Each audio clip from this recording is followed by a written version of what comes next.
Landi tip number 23, make him not liking you back an excuse to like yourself more. Why is being rejected so embarrassing? Do you blame yourself and feel more insecure when your crush doesn't reciprocate the feelings? Do you question your value and worth and your being lovable when the person you like doesn't like you back? How can you positively switch your mindset to make your rejection a motivation to be the best version of you? So in this episode of Landian With Dani, we're gonna talk about it. You're gonna know.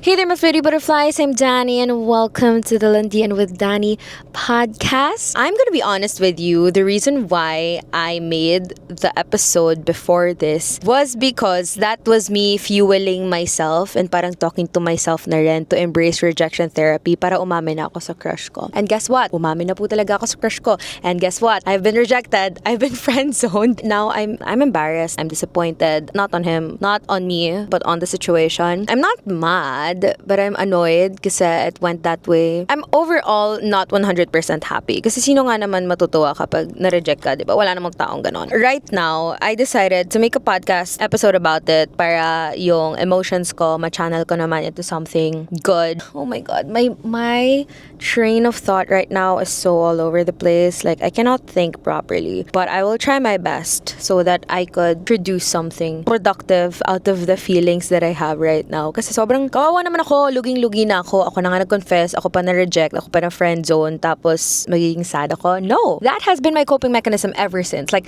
if I am feeling down, if I am being challenged, if my problems sa life, I always switch my mindset. Like, automatic na siya, walang nagturo sa akin. Hindi, tinuro pala sa akin to ng mom ko. Sabi ng mom ko, if you're going through heartbreak, if you're going through a problem, you have to fix yourself up more. You have to be more pretty. You have to be more productive. Kasi sobrang luging-lugi ka na kapag sad ka pa. Tapos, wala ka pang nagagawang valuable. That's so lugi. I'm kind of sad. Sana hindi niya mapanood tong episode. But yeah, we're just recently new friends. So, I think nakikita niya pa yung mga pinapost ko sa feed ko. Through the years, when I was like taking a few notes before I started recording this, na-realize ko lang na I started loving myself talaga whenever I experience rejection. Not just in love, not just in lande, but rejection in life in general. Like, for example, I auditioned for something, di ako nakuha. There's a toxic part in me na parang I blame myself, na I tell myself na parang hindi ka nakuha because you're not good. Like, you're a bad actress. You're a bad singer. So, that negative thought that I have on myself, I then switch it. Then I tell myself, you are a bad singer, girl. You are a bad actress. So now you have to take a lot of workshops. You have to learn how to be better at this craft that you want to be better on. Parang ganon. Parang at first it's a toxic mindset, but then I switch it into making myself more productive so that that negative thought that I have for myself would change. Honestly, in the past 3 years, I haven't had a serious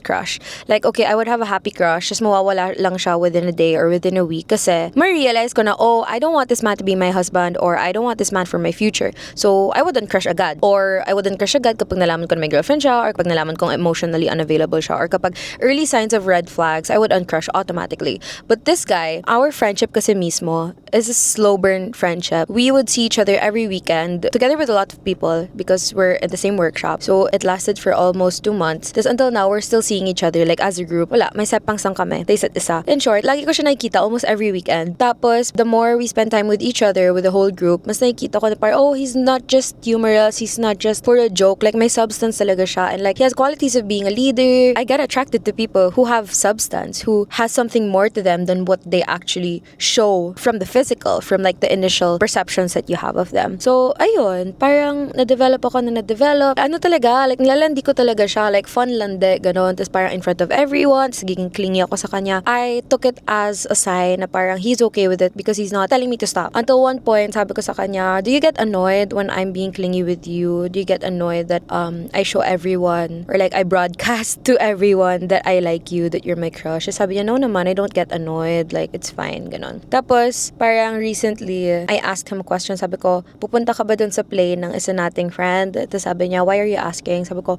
I don't know, miss lang kita. kita. Sinabi ko talaga yon. Kasi I'm also comfortable flirting with him because friend vibes nga at the start of whatever this connection is. Like, friends talaga kami, I think. So, tsaka hindi naman siya yung parang mayabang na mata pobre na guy na parang nagiging awkward kapag nilalandi mo. Like, he's just vibing with it. Like, sinasakyan niya lang yung mga lande, yung mga banat, ganon. So, I'm comfortable with doing it. Tapos parang, sinabi ko yon, sabi ko, wala, miss lang kita kulitin. Sabi ko ganon. Tapos parang sabi niya sa chat, sabi niya, can I be honest? Tapos sabi ko, yes, please be honest. Be brutally honest. Because I honestly would prefer that the person would tell me what they're feeling talaga instead of ghosting me. Kasi ayokong may question mark dun sa whatever connection na yun. So, ako talaga yung type na aminin ko talaga sa'yo what I'm feeling. Kasi ayokong may what if, ayokong may sana pala. Ayun. So, I'm very glad na tinanong niya ako if he could be honest. Kasi ako talaga, ever since I started having a crush on him, ever since I started like admiring him at some aspect, parang lagi siyang may wall na he doesn't become vulnerable too much, he doesn't open up too much kapag kasama yung buong friend group. Everyone knows, everyone can see na he has like boundaries. And I feel like based sa message na sinend niya, na explanation niya on what he's feeling, I feel like he has trauma also with past barkadas, which I also had trauma with past barkadas. So I really get him. Like, his reason is very valid. So now, when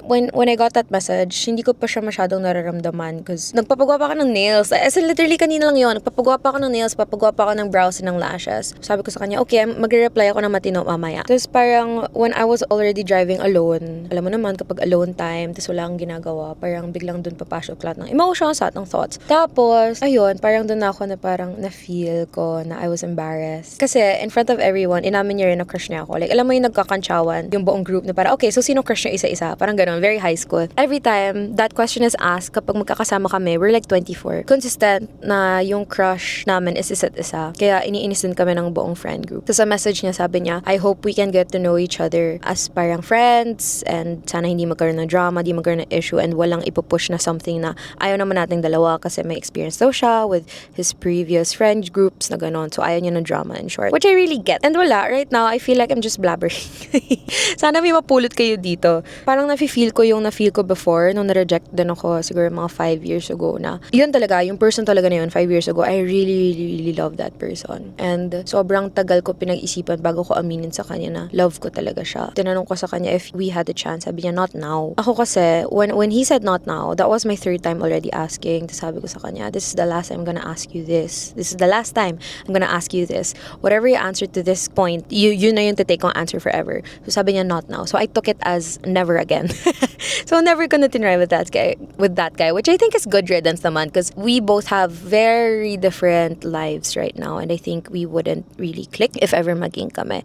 And ever since that time, parang grabe yung pag-focus ko sa sarili ko. Like, sabi ko, okay, you don't like me, so I'll just focus on myself. Alam mo yung kapag na-hurt ka, sinabi mo mag-move on ka, revenge body, revenge face, revenge hair, whatever, that's always me. But I never had a revenge body kasi never naman mag-diet, never naman ako nag-workout. But now, parang gusto ko mag-diet. Alam mo yung diet na OMAD, yung 1 meal a day, parang gusto ko mag-ganon. Para pag nagkita kami this coming July, kasi meron parang beach trip with the whole group nung July, gusto ko parang I'd feel confident. Not so that he could look at me and see me and say na parang, I let Dani get away. I don't want that. I just want to feel confident with myself na parang kahit he doesn't like me back, I like myself. So when you are rejected, when you're going through heartbreak, heartache right now, baby girl, like, I swear, focusing on yourself is it's better rather than dwelling on the pain. You could have a tendency to self-sabotage. Pag nag-break kayo, sabihin mo na, break kami kasi hindi ko binibigay sa kanya yung comfort kasi I'm not that pretty. Hindi niya ako pinapahalagahan, ganyan.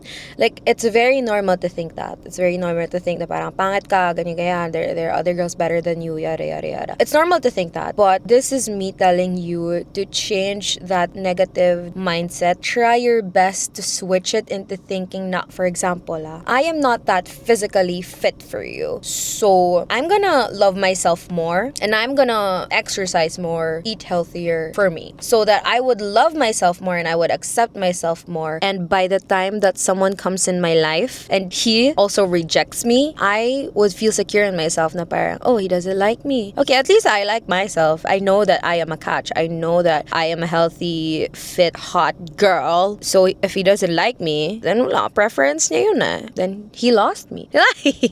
May ganon. Speaking from past experience na rin, what do I do before? Not just in relationships, not just in love, even when I meet coworkers or when I meet new people, kapag parang nasa-sense ko yung vibe that they don't like me, hindi nila ako pinapansin, they don't think that I'm someone worthy of their time. Alam mo yung parang when you're in places na social climber yung mga tao, tas pinapansin lang nila yung mga friends mo, hindi ka nila pinapansin kasi feeling nila wala kang ambag or wala kang maaambag sa life nila. I've experienced not being talked to, I've experienced not being seen in a room, specifically in this industry, like influencer content creator industry. I've experienced that, yung parang papansinin nila lahat ng friends ko pero hindi nila ako kakausapin kasi hindi naman nila alam kung ano ako, hindi nila alam kung ano yung content ko, hindi nila alam na I have a following, or like I was just starting and I just had super minimal followers. Tapos when I had a ton of followers, nagulat na lang ako, biglang pinapansin ng that specific person, which is like kind of effed up, but wala, life is life. People like clinging to people who have like ambag to their life, which is also valid.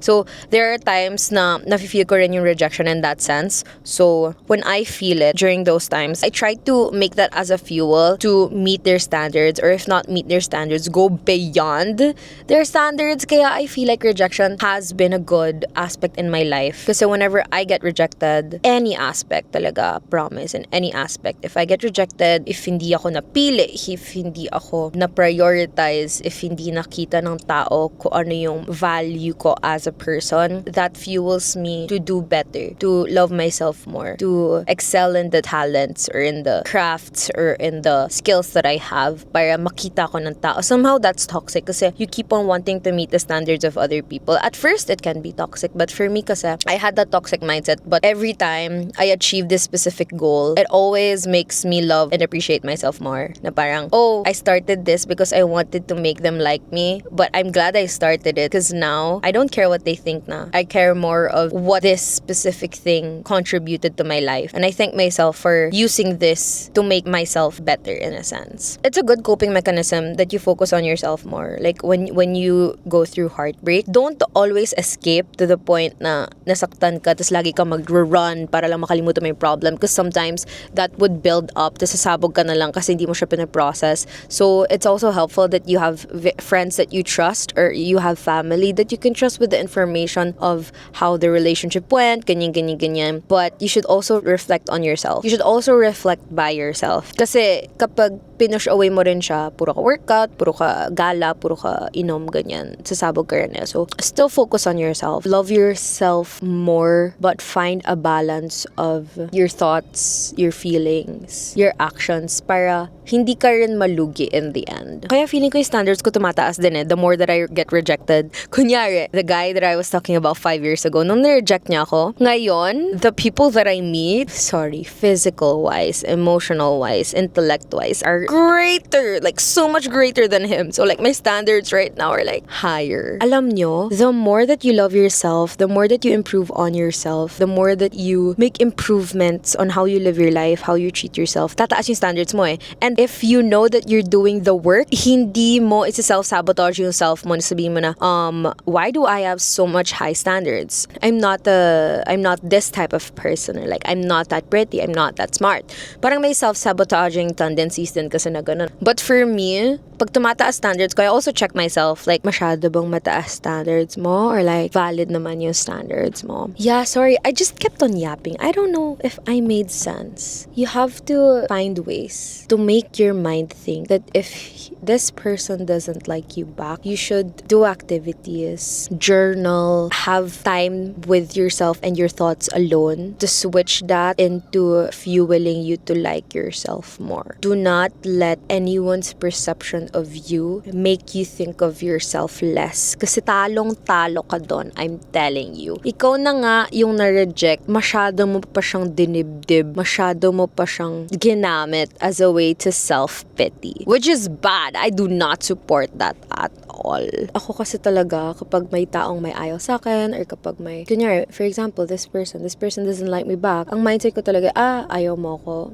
Okay, edi, I'm gonna focus on myself again. I'm gonna do things that I know that would make me better. Hindi naman sa ipoprove ko sa'yo na parang papakita ko sa'yo na, oh, I'm better. No naman. Maybe he doesn't like me because I'm too clingy. Maybe he doesn't like me because I have a social media presence. My life is like publicly shared online. Maybe he doesn't like me because I'm fat. Maybe he doesn't like me because I'm ugly. Now, with these thoughts that I have, I'm gonna channel it into thinking na parang, oh, you don't like me because I share my life publicly online. You don't like me because I'm ugly? Okay. Perception mo yan. Other people think I'm pretty.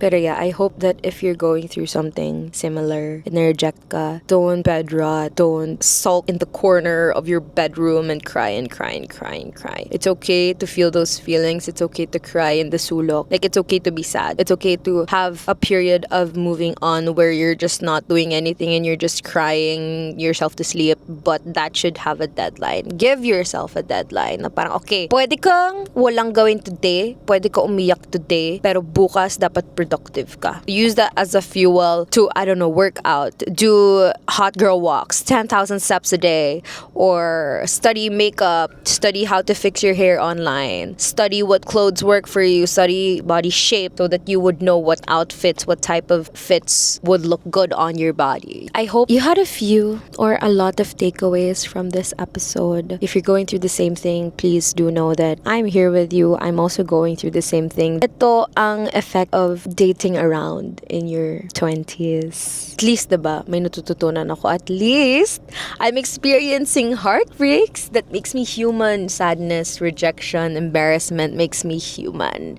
So always look at the positive side of things. Yeah, I hope you had a few realizations from this episode. I love you so much if you're watching this, and you're gonna get through this. You're gonna emerge a better person who loves yourself more. That is the goal. That is always the goal. Okay? And when it comes to pleasing people, the first that you have to please is God. Second is yourself. Third, maybe your family. Then society. The rest just comes after na lang. So yeah, I hope somehow this episode helped you. If you're still listening till the end of this podcast, I love you so much. I hope you feel seen. I hope you feel loved. And the one will come at the right time. I swear. Kapag dumating na yung the one, marirealize mo na, oh, everything happened for a reason. It's always like that. It's always like that. Trust me. So yun lang naman. Again, if you're listening on Spotify, don't forget to leave a 5-star rating, please. Or you can comment below your realizations or your Landi realizations while listening to this podcast. Or if you're listening to YouTube, please subscribe. You're finally monetized. Thank you so much. Hit the like button, share this episode to your stories, to your My Days, or feel free to post, and always tag me at Dani Buenvenido or at Landian with Dani. And also my merch is again in my Instagram and TikTok bio. So feel free also to send me DMs. I try my best to read them and answer them when I have free time. So that's all. I hope your heart is happy or will be happy, and your soul is at peace or will be at peace. That is all. Always keep your head up high and learn from troubles that pass you by. Landi responsibly. Nabulol. Landi responsibly. Bye-bye. Mwah.